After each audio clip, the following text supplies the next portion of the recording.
Nice night, other than somebody turning on a generator and the occasional traffic noise from the road. And here comes the sun. It was surprisingly chilly last night. I'm actually really happy that I brought my 10 degree instead of my 30 degree mummy bag. It has the feeling of another rather brutal midday out here. Just gotta survive until 4 p.m. and then life gets better. So this road I'm paralleling through here is S2 south of Scissor Crossing. And this is Box Canyon on my way to Mason Valley. This is actually really nice. Other than I wish the canyon walls were a little higher to, get a little more shade. Hey, that brings back memories of hiding it from 100-degree heat waves on the PCT underneath various freeways and overpasses.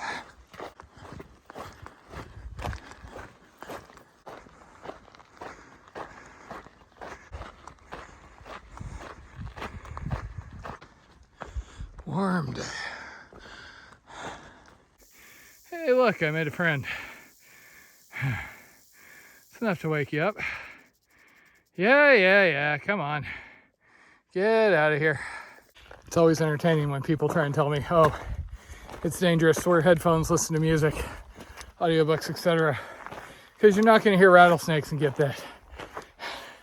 You can hear rattlesnakes going over this, trust me. I've run into a lot of them. There are a few vehicles out here.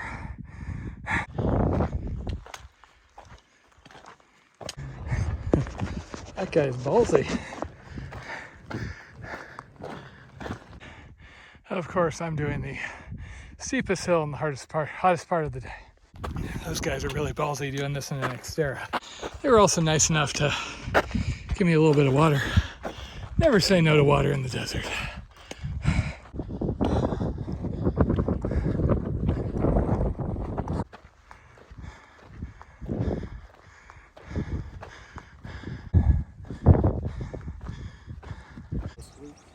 From Mexico. I know, I can walk.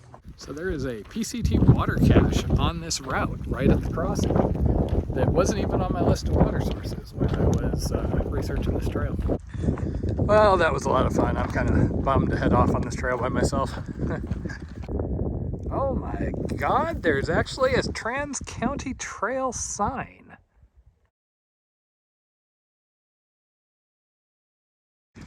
Figures I climbed during the hardest part of the day and then spent the more pleasant hours of the afternoon just sitting in the shade chatting with folks.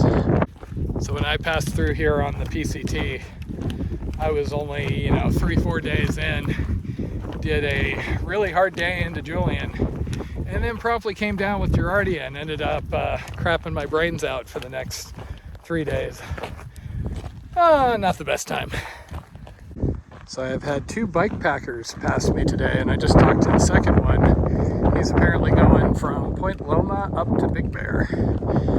And so he's doing the California riding and hiking trail, and then a mishmash of other things. Oh my God, it's another on-trail water source. This trail's really jumped the shark.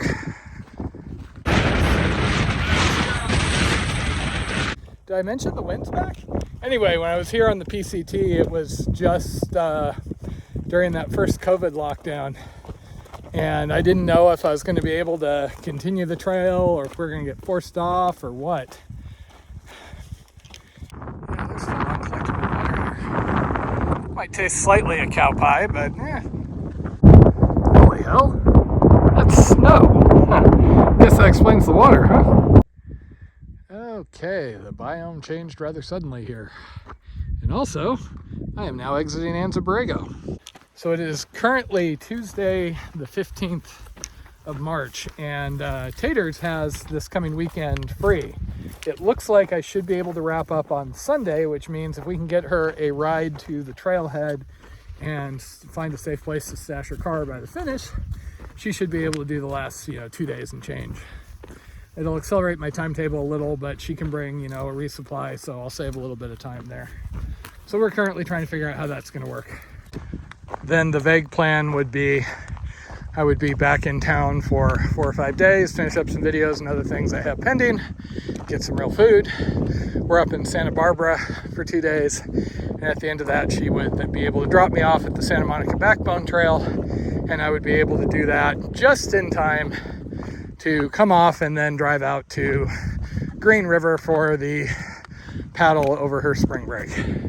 Most of our discussion was trying to figure out, but okay, if I come off of this trail on this day, I need to do laundry, get some supplies to be able to go back on this day.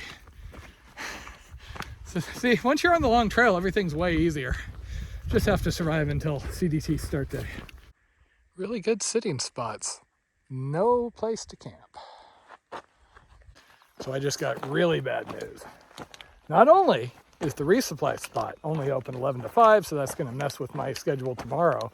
But, you know, at least there was a pub down there, and so I could go there and at least get some real food and beer and things like that. So then I look, and they're open 6 days a week. Guess what day of the week they are closed? Tomorrow.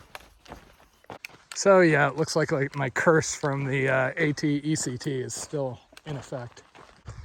So I've been digging around in the bushes. All I need is a flat spot that will fit my Nemo. It's at least a little bit off trail. So far, no luck, since an absolutely glorious spot right next to the PCT. Unfortunately, you do get some bare spots here and there, but this brush isn't really well traveled. Okay, there's been few enough spots that I'm not going to pass this one up. So home sweet home for the night, and then at 11 I have to be at the general store in the morning to buy a couple of days of food and figure out how to get to where I'm going to pick meat taters. Got one car off in the distance, and a bloody mosquito just landed on me. A little early, guys.